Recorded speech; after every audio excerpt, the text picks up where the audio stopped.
Madam Chair and members, House Concurrent Resolution 2045 requires DHS to develop warning labels that must be displayed on the packaging of medical marijuana, limits THC concentration in medical marijuana to no greater than 2%, requires DHS to provide grants from the Medical Marijuana Fund for research on the safety and efficacy of medical marijuana, and outlines the use of taxes collected under the medical marijuana classification. HCR 2045 also mandates that this proposition be submitted to the voters at the next general election, and with that, I'm available for questions. Thank you. Other questions for staff? Seeing none. Mr. Speaker, welcome back. Thank you very much, Madam Chairman and members. This has been a rather interesting learning experience for me. Last year, approached by both the lobbying communities who have accepted contracts to represent proponents of an initiative on marijuana,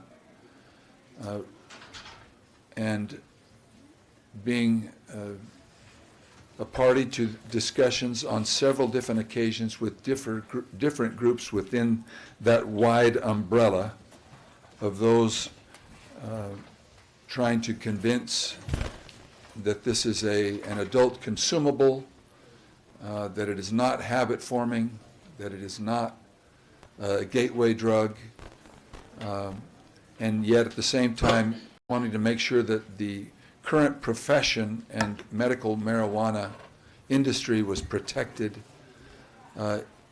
with the law that was passed previously, which is I would say a very protective law, which we have attempted to even address on the floor in past years. My interest has been piqued. I was raised in the 50s, 60s, 70s. The marijuana among my friends' use, they were seen as the cool guys at school, and it was kind of a funny thing, and joking around. Louis, I guess I can use their names because they're dead. Louis Fonseca and some other of my friends, they were great classmates, and one of them would get hurt in an accident, and they would bring a nice potted marijuana plant and plop it in the windowsill at the hospital, and it was a big joke.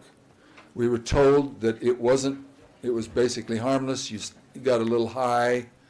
It was cheaper than, and of course more safe than heroin and other things that were starting to be known in our population. And so through the years, I haven't heard much other than that. Basically safe, not a big deal. Recreational, adult, of course we want to protect the kids, etc.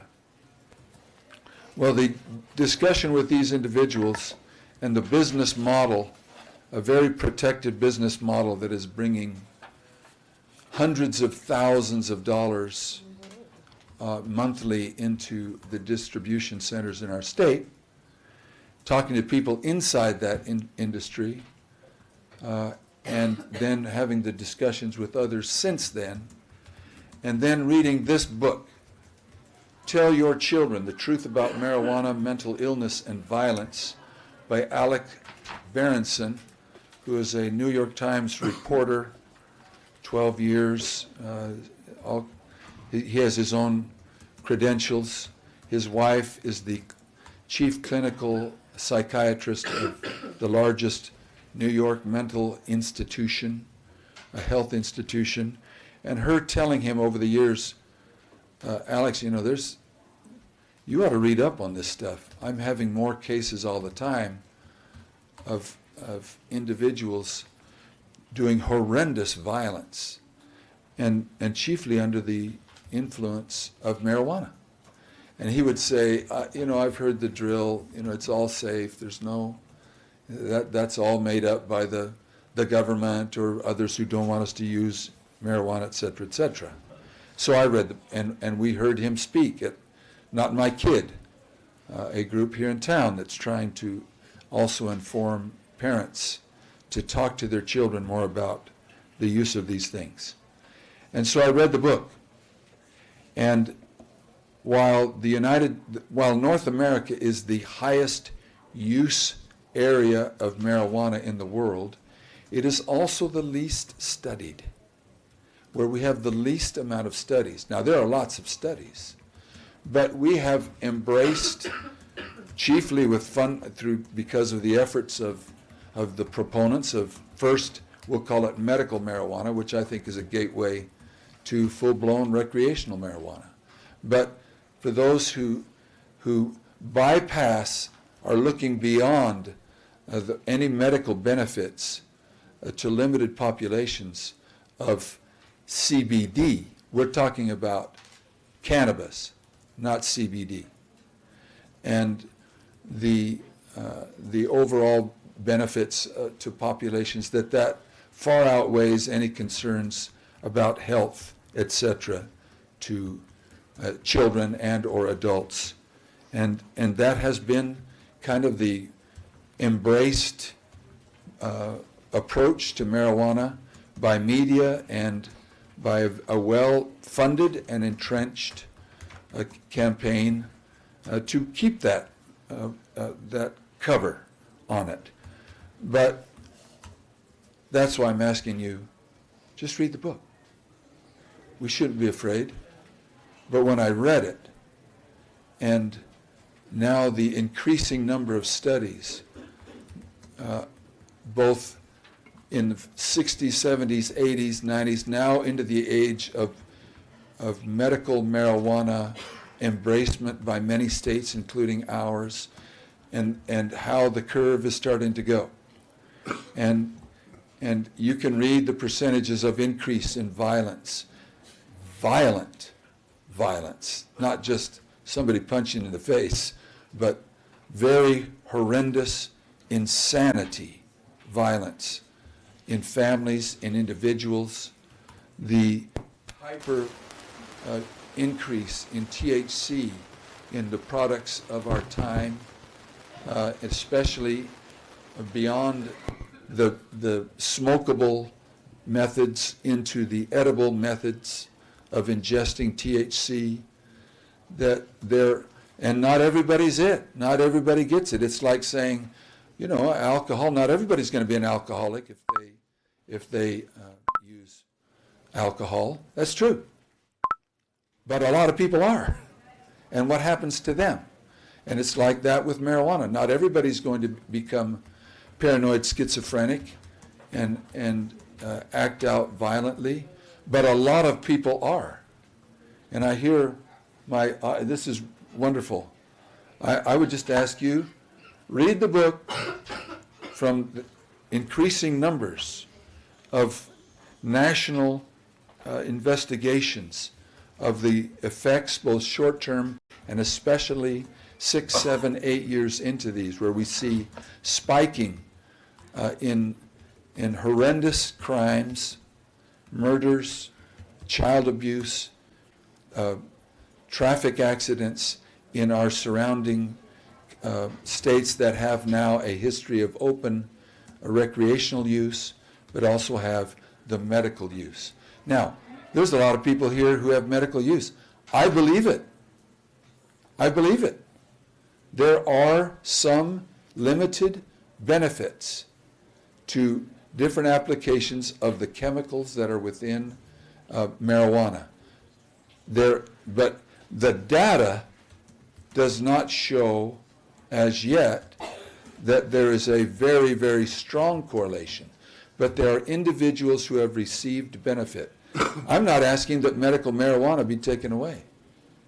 In our state, per the book, there are very limited amounts of doctors who at first would prescribe medical marijuana.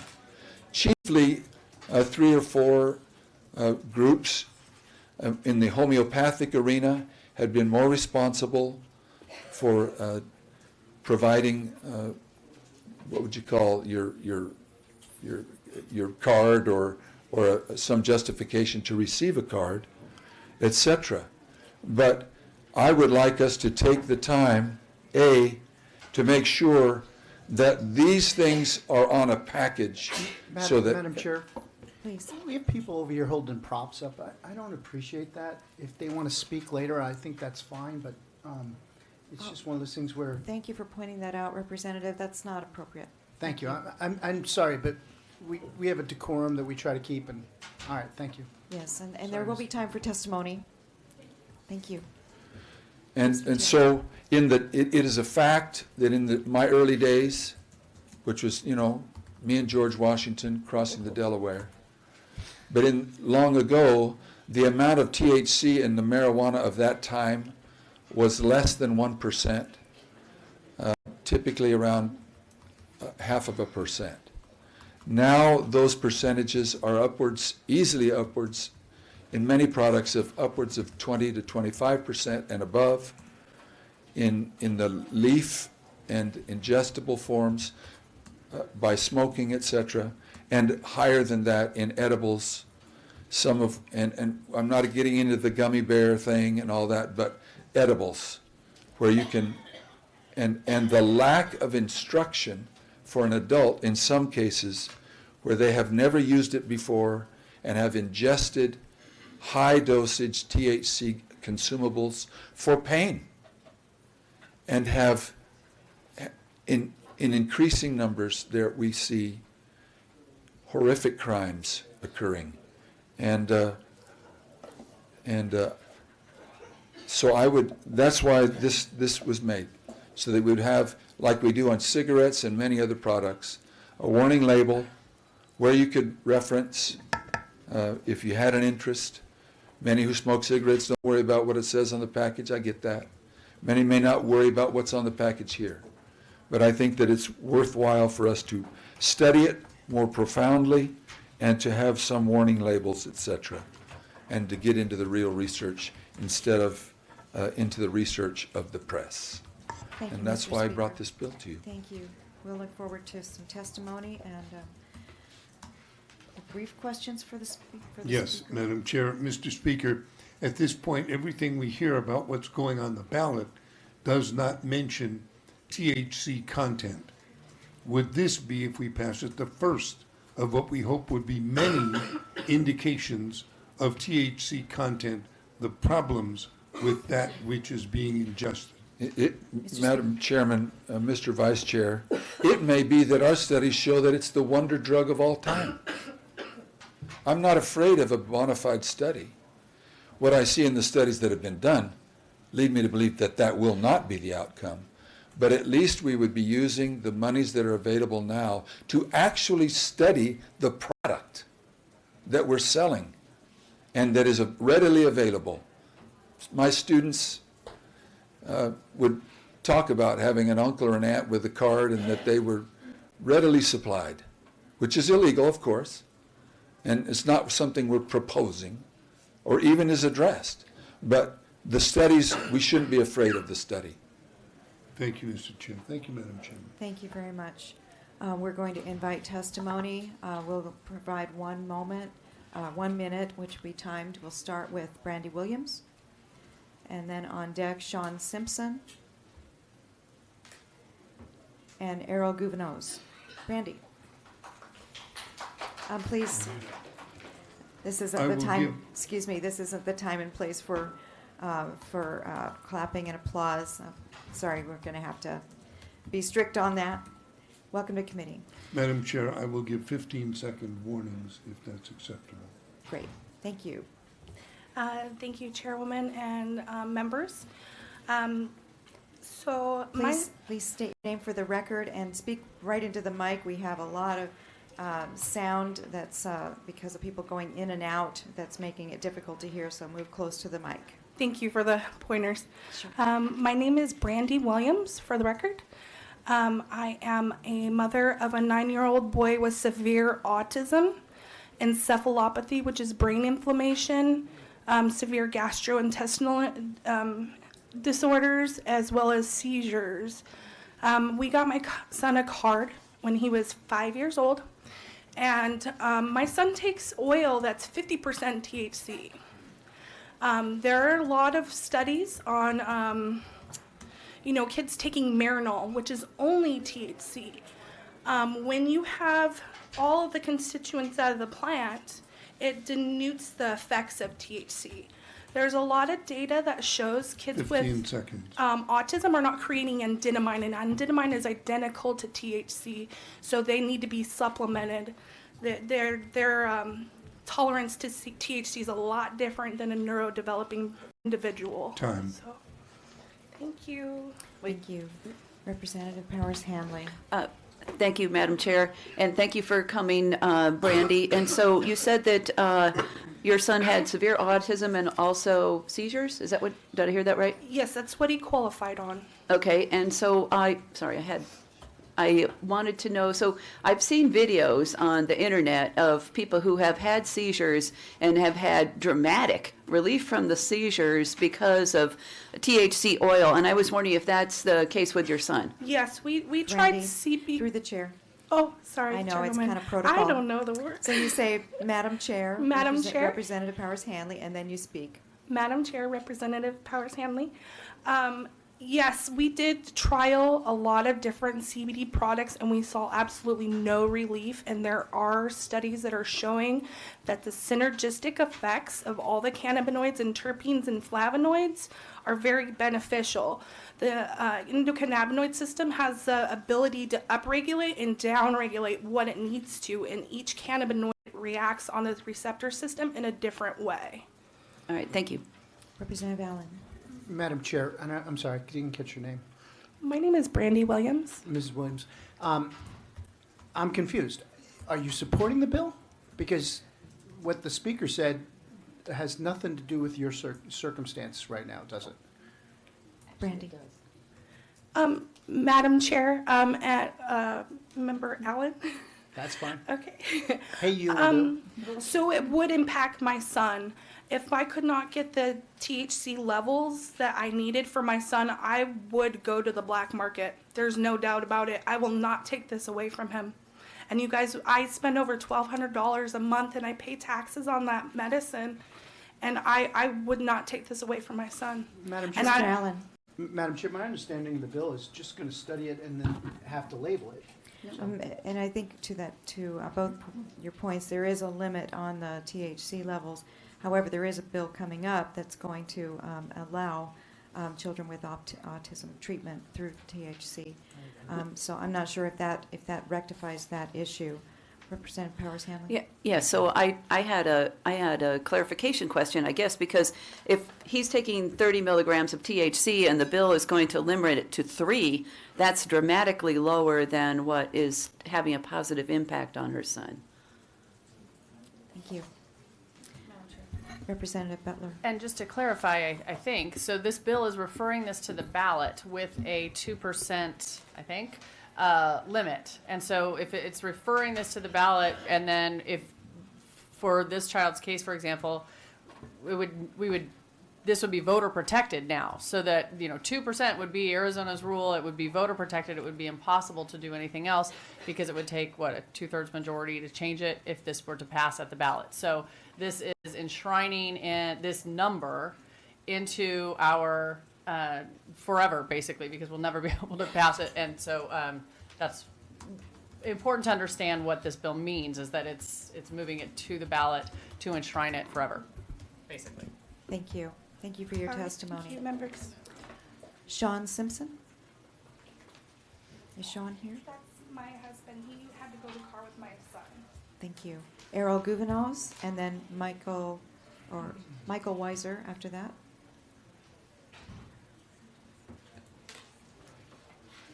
Michael Weiser, Errol Gouvenaus.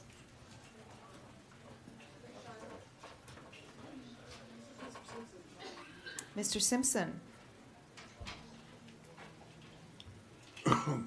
Welcome to committee. Hello, Please state your name for the record, and you have a minute. my name is Sean Simpson. My son, before we had access to cannabis, my wife had to stay at home and homeschool him because that was our only option for any education for my son. Since we've had access to cannabis, he's now in public school. Before I was having to leave work at least 3 times a week to go home to just basically rescue my wife, to give her a break from my son from his self-injurious and aggressive behaviors. And within 180 days, or 180 days of starting cannabis, he gained 180 words in his speech. Now he's going to public school. 15 seconds. He's in classes. He's doing great. And if we lost access to it, we would completely change our lives in a negative way. Thank So, you for your thank you. testimony. Representative Powers Hanley, did you have a question for Yes. Mr. Simpson? Thank you, Madam Chair. And so, is your son also taking a high-dose THC? Yes, yes, he is. All right, thank you. Thank you. Thank you. Michael Weiser?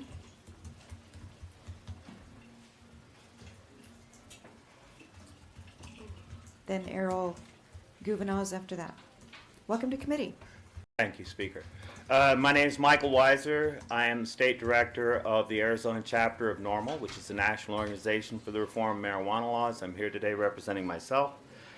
And I wanted to address Speaker Bauer's reference to the Alex Berenson book, which has been widely debunked, including by the National Academy of Sciences. So I think that we should take that into consideration when that's part of what's the basis of his argument.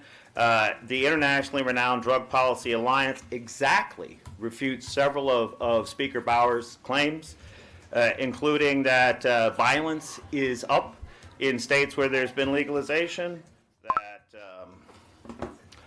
traffic fatalities are down in states where there's 15 been seconds. legalization, opioid use disorder is down, even domestic violence is down. The medical breakthroughs of the 1990s, which changed our perception of cannabis, happened after Speaker Bauer's active interest in cannabis Time. and after we raised the concentration limits of the cannabis to where it had more therapeutic effect. Thank you. Thank you for your testimony. Errol Gouvenauz. Oh, Representative Powers Hanley, do you have a question? Thank you, Madam Chair.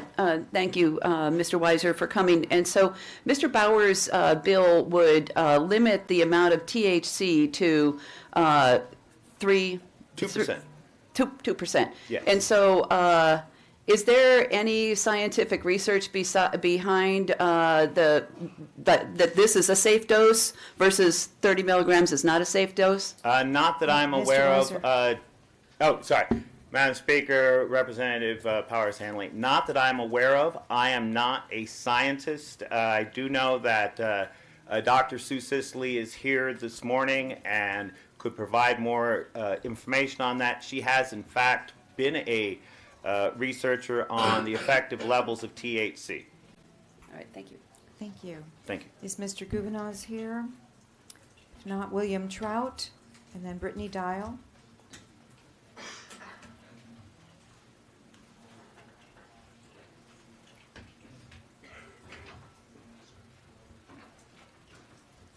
Hello, Madam Chair and members of the committee. I was told I had 2 minutes, so I'm going to try to get Doesn't through look as like much it. of what I have prepared as possible. Yeah, 1 minute is, we had to with so many speakers today. Thank you. Thank you. I'm Dr. William Trout, an Arizona licensed naturopathic medical doctor since 2004.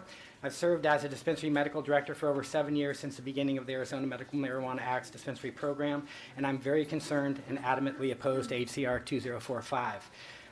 This bill would essentially end the medical marijuana program in Arizona as we know it. The only cannabis varieties below 2% THC in the dispensary are CBD varieties. Cannabis types with less than 2% THC are typically grown for industrial and nutritional purposes, and more recently for CBD. Again, George Washington strains were hemp. The historic use, research, and efficacy of medical marijuana and the Arizona Medical Marijuana Program are based on THC as the main cannabinoid in concentrations well above 2%. 15 seconds. There's no scientific evidence that state medical marijuana programs limiting THC levels to below 2% has a greater benefit to risk profile for patients or the community. This bill will cause suffering for many Arizona patients that have found relief with Time. access to medical cannabis in the current Arizona Medical Marijuana Program. Thank you. Thank you. That was quick. Please. Representative Powers Hanley. Thank you, Madam Chair. And so, have you, since you are the doctor who helps people get a card, correct? Dr. Is Trout? No, Madam Chair, Representative, if that's okay. No, I'm a medical director of the dispensary. The dispensary medical directors are not allowed to provide certifications or recommendations to get a card. Okay. I provide education to the staff members at the dispensary and education materials for patients. Okay, thank you. Mr. Vice Chair? Madam Chair, do you have signs up pointing to your place of business? Dr. Trout? Madam Chair, Representative Jay Lawrence, there are definitely signs at the dispensary that talk about what the business is, if that's the question you're asking. Madam Chair, signs other than on the property itself, signs off the property that say something like, "This way to medical marijuana." I have not seen any of those. Thank you, Madam Chair. Thank you. Representative Butler? Madam Chair, thank you. If you have signage, does it comply with local zoning ordinances? Dr. Trout? Madam Chair, Representative Kelly Butler, that is not my part of the business. Again, I do medical education for the staff and the patients at the dispensary. Thank you for your testimony. Thank you. Next is Brittany Dial, then Sue Sisley. After that, Kenneth Kaufman. Go ahead and line up along the side so we can get people moving in and out quickly. That's Brittany Dial, Sue Sisley, and Kenneth Kaufman.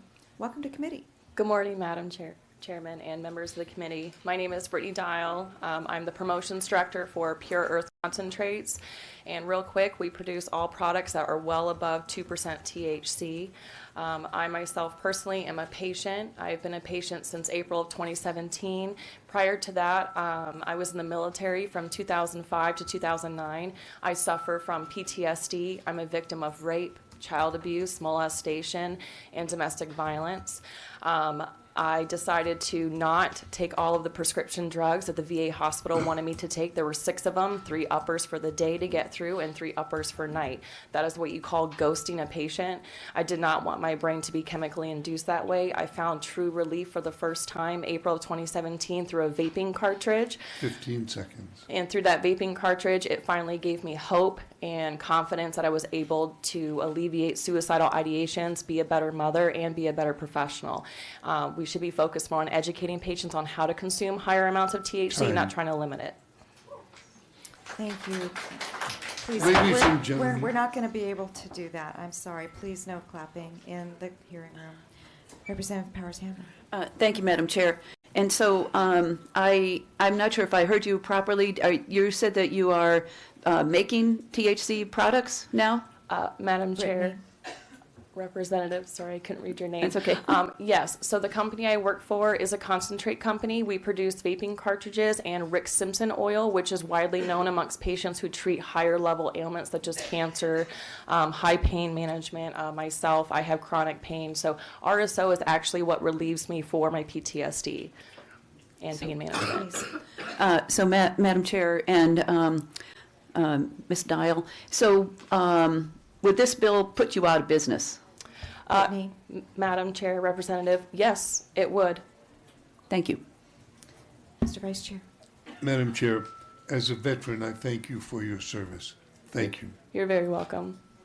I thank you as well, and I feel for you for having gone through so much. I'm glad you're getting relief.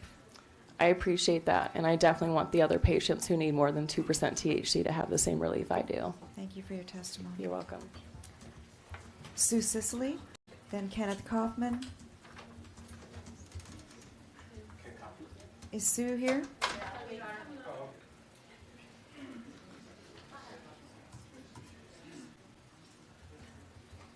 Welcome to committee. Thank you, Madam Chair and members of the committee. My name is Sue Sisley. I'm a physician. I work for Scottsdale Research Institute. I'm here testifying about our research bill, which is later on the agenda, but they asked me to touch on the issue of the THC cap because at our lab we do FDA randomized controlled trials looking at both safety and efficacy of whole plant cannabis, and we are required to purchase cannabis from the federal government. That cannabis is generally the high THC arms of our study are usually 9 to 12% THC, depending on what the government has available. And I wanted to share with you that generally 15 seconds. generally those, the high THC arms are well tolerated by patients, even though the clinical trials are patient self-titration, which is the model that patients use in the real world, where you adjust the, Doctor. so yeah, thank you. Representative Powers Hanley, I think there's a question for you, Doctor. Thank you, Madam Chair, and thank you, Dr. Sisley, for coming here. And so I was wondering if you have seen, since you are doing clinical trials with medical marijuana with high THC, have you seen violent behavior from your patients? No, in the high, sorry, Madam Chair and member, I would say that the cannabis is just like any other medication. It has risks and benefits. So in our lab, when we administer smoked or vaporized cannabis flower to patients, we do see some side effects, but generally it's well tolerated and more benign than most of the prescriptions I write for patients in clinic. We do see some low incidence of psychosis in patients, but it's very short-lived. If they get it, they may experience some mild paranoia, but it's temporary and it dissipates, within the hour with the inhaled cannabis. It's different certainly with oral dosing, and we do have to be mindful that oral dosing edibles, that can be more challenging and could promote psychosis. But in terms of the idea of it promoting schizophrenia, we don't see that. We don't see people having long-standing psychosis that ends up being a lifelong illness. But that it is, I have to be very clear that any patients who are genetically predisposed to psychosis, if they have a family history of schizophrenia or bipolar, they are screened out of our studies. So we wouldn't be, there is documented scientific literature showing that people who have a family history or genetic predisposition are potentially ignited by cannabis, heavy, high THC amounts at younger ages. So that's why we try to prevent young people who are at risk for that and that's why the FDA requires we screen out all those patients. So, Mr. Vice Chair. Madam Chair, Doctor, so you're saying that there are some effects, psychotic effects. Oh, yes, Now, sir. Yeah. Okay. There are individuals that aren't in your study that might be able to obtain some of the same product that you say does cause psychosis. These individuals that are outside your study and are getting high doses of THC could conceivably have the same things that the speaker discussed from that book. Yes, Madam Chair and Representative, I would say that's a fair statement. It's just that they have that situation. I don't know. It's hard for me to comment on that because I can only really comment on what I see in our clinical trials. Madam But I'd say that the psychosis that we do see is mild and short-lived. It dissipates quickly, and I think that even if you look at the data from our poison control centers, you see that there are very few reports of adverse events compared to the thousands and thousands of calls that are taken by poison centers and ERs. So overall, I still think this natural plant is still probably more benign than most of the prescriptions I write for people every day. Mr. Vice Chair. Madam Chair, Doctor, thank you. All I'm saying is that at some point, those few moments of beyond psychosis could conceivably be as dangerous as that which is described in the book. Yeah. It could, yes? You're right, yeah, Madam Chair, it could, but I would say that generally those folks are not entering a structured medical cannabis program. Exactly. If somebody, if a certified patient, they would never be certified with a card. No physician would be able to, or would ethically allow a patient with known schizophrenia and stuff to have access to a card, as far as I'm aware. But Madam Chair. Go. Dr. Okay. Shaw, did you have a question? Yes, I did, Madam Chair. Dr. Sisley, thank you for being here. I'm an emergency physician. I do not prescribe marijuana, and to be honest, I don't think I know the science anywhere near to the level that you know. I do have a question about the THC level specifically. So my understanding was that as a physician, you would take somebody on as a patient, and then possibly, I mean, the practice of medicine typically is one in which we see a patient, we prescribe a certain level or dose according to what are accepted medical guidelines, and then continue to monitor those folks and see what kind of doses might work for them. So what I'm trying to understand is, in context of within the practice of medicine, where does this 2% leave us? Does it handcuff physicians to a point where they wouldn't be able to prescribe an adequate dose, or is that a dose somewhere where it's just so low that you wouldn't be able to achieve therapeutic effect? No, you're raising, Madam Chair and Representative, you're raising a very legitimate point, which is patients are each really unique, and when it comes to cannabis, we found that that patients need access to a wide variety of potencies in order to treat the different target symptoms or illnesses that they have. So that's why in our clinical trials, the FDA has allowed us to use a patient self-titration model, because they realize that you can't force people into fixed dosing. There are a lot of patients who need massive amounts of THC each day if they're trying to prevent cancer recurrence, things like that, and they tolerate that well, but others could never come near that dose. And so I understand Representative Lawrence's concern about, having, vulnerable people, like people who are naive to cannabis, to have access to mega dosages of that. But when people who are experienced patients and have had a long history of using that concentration, they are capable of handling it, and they do find that they're still high functioning, they're able to go to work and do, and live their lives. So I would say that generally the government has given us the leeway to study dosages from 10 to 20% THC, and if you look at the scientific literature, like the National Academy of Science report, I believe we shared that with the committee. This is a 400-page report, but there's a short executive summary at the beginning that goes over all the clinical trials that have ever been published, and it does talk about the potencies of THC being widely, diverse in the studies, but that all of them generally are well tolerated if you allow patients to self-titrate. So you just don't want to pigeonhole We're going to people. have to move Oh, yeah, on. sure. I just have one follow-on. Briefly. And a So- brief answer, please. Sorry, guys. So there are many drugs that I prescribe on a daily basis, and some level of psychosis happens with many of the drugs we prescribe. But some of it is high, very likely to do it. Some are less likely, and some are in a dose-dependent fashion. I just want to know what your thoughts are on that, briefly, with respect to Madam Chair.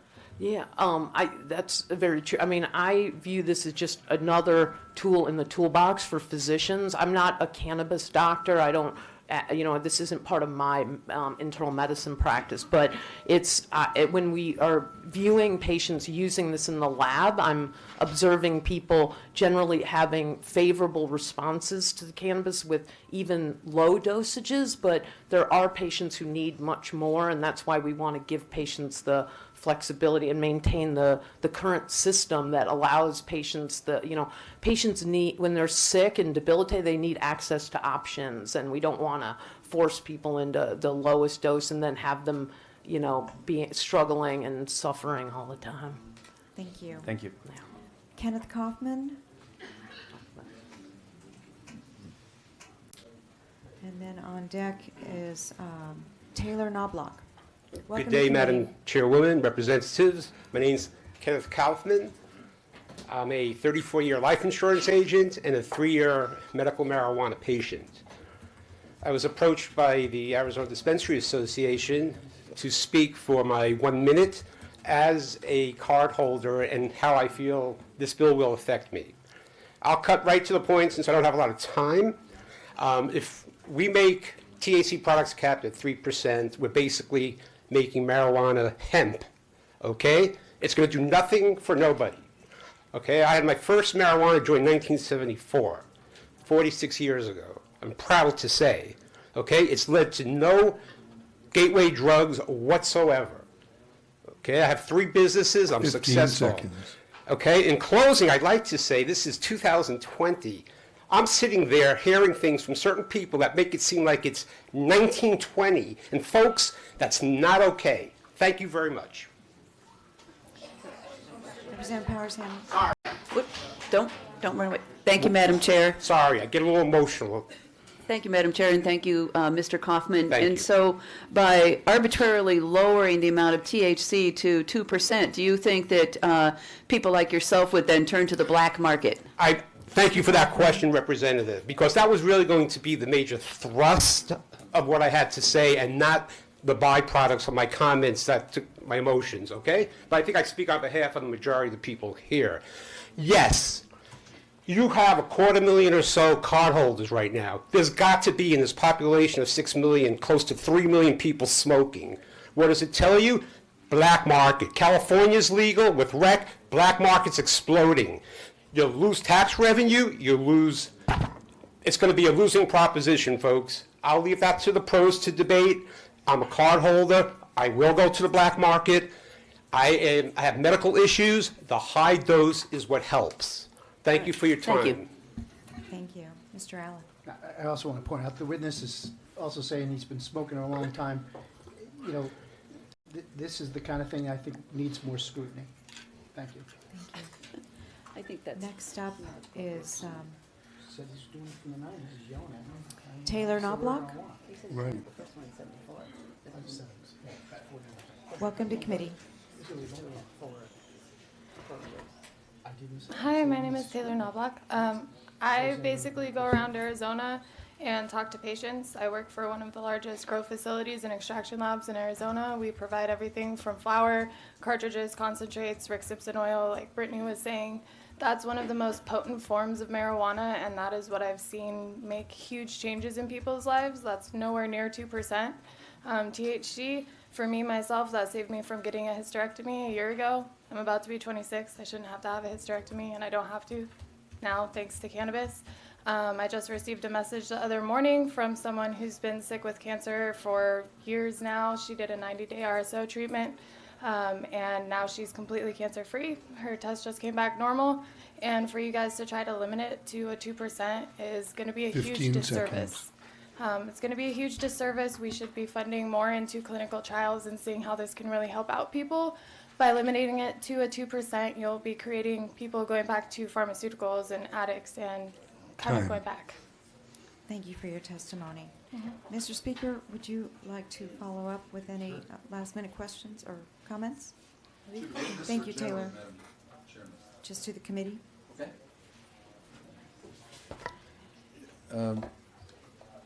I'm interested in the normal, which is talked about extensively in its financial backing, witness, and how this is a widely debunked book. The book just cites studies, many of which have been referred to tangentially here. And if clinical medicines in the United States are not to be tested, that they can be administered by medical professionals without a dose, when, where, that it's up to the patient to take and administer the dose themselves as to what they need, what they feel they need. Is that how the state of Arizona feels that medicine, not candy bars, even candy bars, depending on who's in the administration, have some regulation. It even says so on a candy bar what's in it.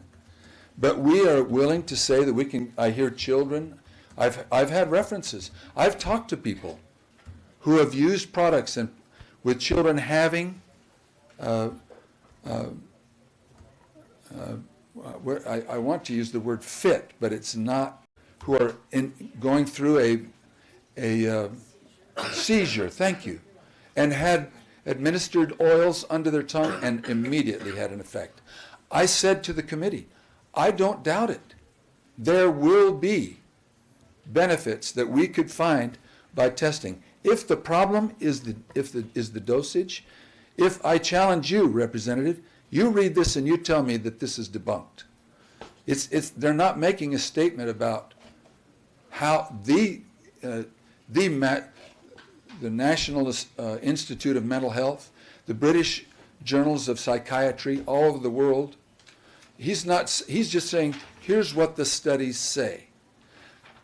When we talk about, I also heard, Madam Chairman, vaping products and our concerns about vaping for youth, etc., access to vaping.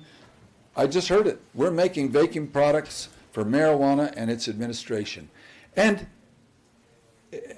it seems that this medicine can be administered, and I get a prescription for my rivastatin or my statin drugs, and I'm told, you eat too much of this, it's not going to be good for you. It's right on the bottle. It tells me my dosage. But this one doesn't. And this is a medicine. Medical professionals are talking to us saying, this is how we practice medicine in Arizona. Let's do that with the medical medicines my brother's taking as he's trying to recover from a massive stroke. Take whatever you need, whatever you feel will work. I mean, we don't feel that the state has some say in what it should say on a product that how many million people, members of our society, are taking? No problem. No problem. Access to options. I believe in that. I have access to options. I go to the Arizona Heart Institute previously. I could go to my own physician to have him do a blood test. I have options. But all of them are done under very clinical regimens. They have, in fact, those doctors have liability challenges that they might want to consider when administering medicine. So exactly the medical lab that from the government receives permission, I don't doubt. I would like very much that the committee would say, I would like to see that lab. I would like to see who they're funded by. Why are they in business? Who is the government agency that allows that? It's probably available to us, which I would like to see. The clinical trials that medicines have to go through for years, are totally bypassed with this, quote, medicine. And yet, that's okay with us. And I understand the 15-second rule that you're Madam held. Chair, could you admonish people not to speak while people are up at the podium? If people call out, they're going to be removed. So, Madam Chairman, I appreciate the lines of questioning. I think the questions are good. If the committee felt that 2% would be in some way injurious to the idea of a clinical trial or us conducting tests with this medicine, get rid of it. Take it out. Take out that way those who currently enjoy a higher level of THC, administering that to their kids. But I'd like you to read what the work says about adolescent ingestion. And this isn't Berenson taking the study. And that might, when I hear this, it causes me grave concern. And so I appreciate it. This committee is free to do what it wishes. Obviously, it's a very energized crowd, many of whom have employment with dispensaries, feel that they're doing the right thing. But shouldn't they be like any other dispensary of medicine? Or is that a whole new area for us to carve out that doesn't need that type of review? So those are thoughts I have. Do you mind taking a question, Absolutely. Mr. Speaker? Thank you. Thank you, Madam Chair, and thank you, Mr. Speaker, for your presentation. So I was wondering how you derived at the 2% level. That's a fantastic. Mr. Speaker. That's a very valid question. And I just thought, okay, in my day, it was less than 1%. I'll kick in 2. I had thought that it would. You asked me, I just said it. As in I just said, if you don't want to put in 2%, take that out. But if the meat of this bill is, A, that we say what's in the product should be on the product, and if we could use the monies that these folks pay in taxes into the fund to actually study the product and its impacts. I think that's the meat of the bill. If you want to do a verbal and take out that, you could do that right now.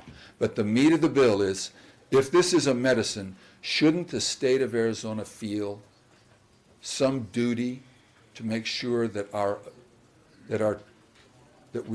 this regimen that is allowed produces clinically proven results? Thank you. Yep. One last question about the research. Representative. Thank you, Madam Chair, and thank you, Mr. Speaker.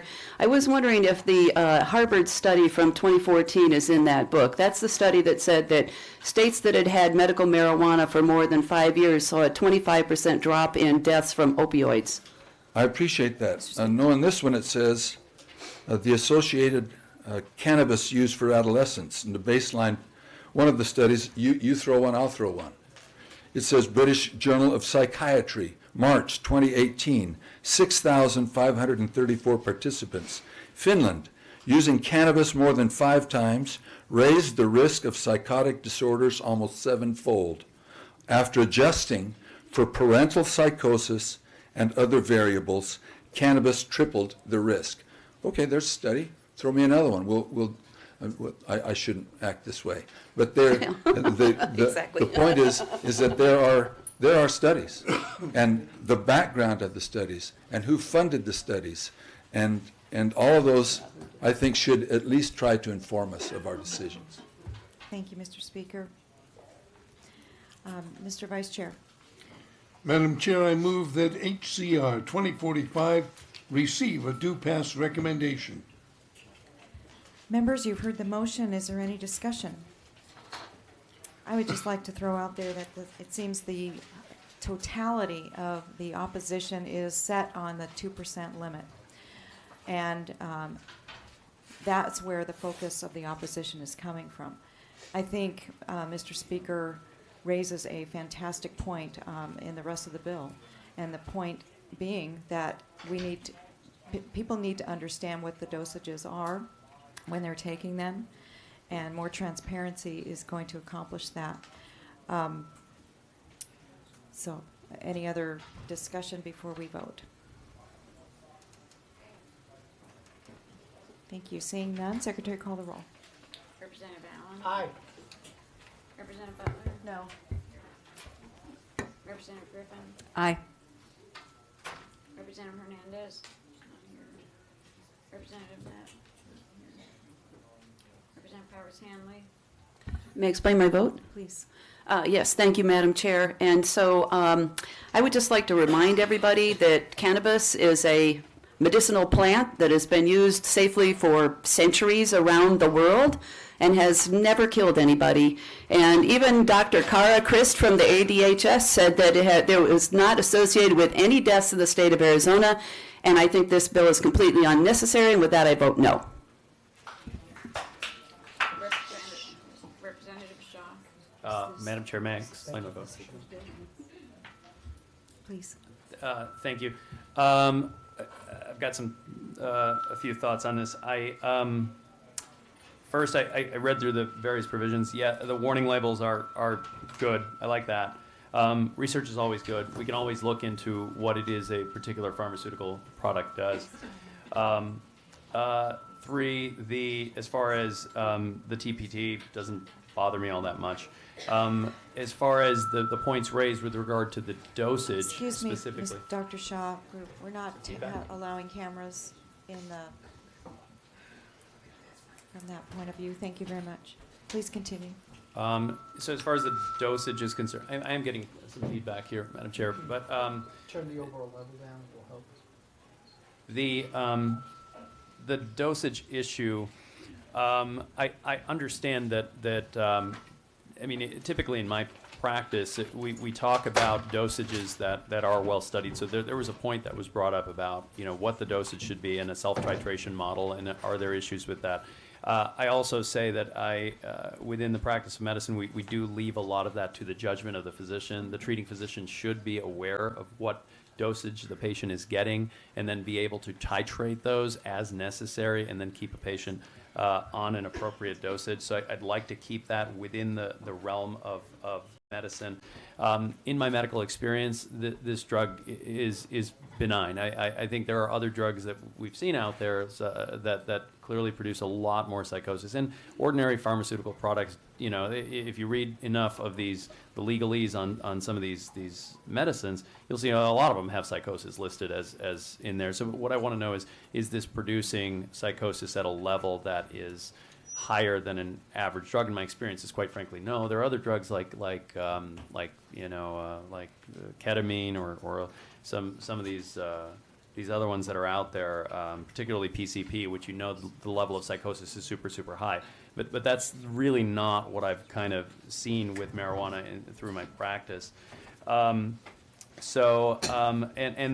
finally, getting to that 2% level, I am not a researcher on this, nor do I have the clinical experience because I do not prescribe this stuff. So I don't know whether this is going to truly, adversely affect lots of people. But it sounds like, based on all the testimony I've heard, that the doses that we're seeing are much higher than that on average, and that 2% would be a very, very low amount. However, I did appreciate the sponsor's responses that he's willing to amend the bill. So that's appreciated. So I think, given all that, I'm going to be a no now but I reserve my right to change my vote if the bill were to significantly change, specifically with regard to the dosing provisions. Thank you. Representative Hernandez? No. Representative Matt? Yes. Representative Lawrence? Representative Lawrence? A comment. Please. There is so much evidence presented by people in clinical trials and by doctors who are treating people. We're not talking about the regular folk out there who are just buying the stuff and using it and the effect it has on them. I would like to see the amendment to the 2%, but with the bill as it is, I vote aye. Representative Bardo? I just want to applaud the speaker for bringing a thoughtful bill. I think it precipitated an awful lot of response, and it was very informative to the committee to hear a lot of the opposition based on their experience with their dosage and other information. I do think it bears an amendment, and with that, I also would like to comment that I think I read the Alex Berenson book. It is full of studies, and what really caught my attention is the fact that even our close neighbors, Mexico, have outlawed the substance years and years ago, decades ago, because of their experience with psychosis. I have grave concerns about the substance if it's not properly administered through a doctor in a clinical setting. I think we can do better. I think we need to do better. Obviously, there are medicinal qualities that need to continue to help patients, and this state is not going to go backwards on that. But we can do better, and I think we can. We should. With that, I vote aye.